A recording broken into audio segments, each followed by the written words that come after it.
Hello, I'm Dan Norenberg, advisor, coach, and consultant to executive and strategic leadership teams. Welcome to Norenberg's 90 Seconds. In these short clips, I'm going to share with you a leadership situation, the challenge, struggle, or blind spot this created for a leader.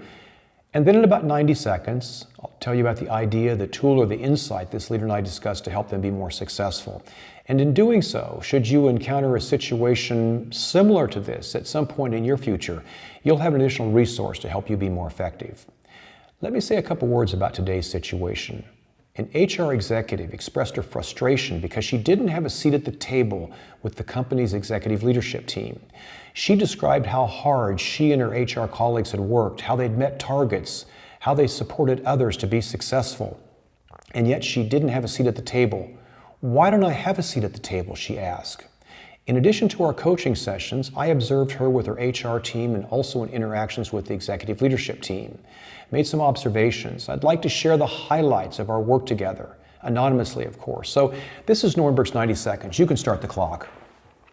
The human resource function is as vital as any other function in the business, but this HR leader didn't feel that way.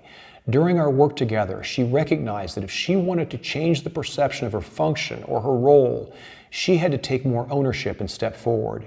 She agreed to 3 specific actions. Number 1, she agreed to work with her HR colleagues to make a better connection and more impact in the business, to speak more business language and less HR language.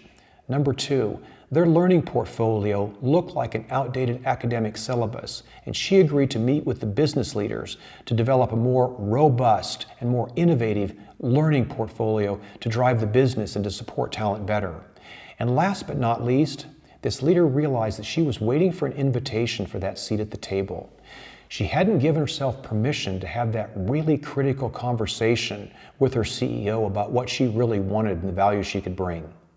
She did have that conversation with the CEO, describing how she could add value to both the leadership team and the overall business. Less than 6 months later, this leader joined the executive leadership team.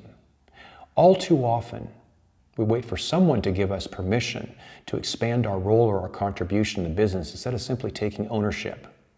How about you and your team?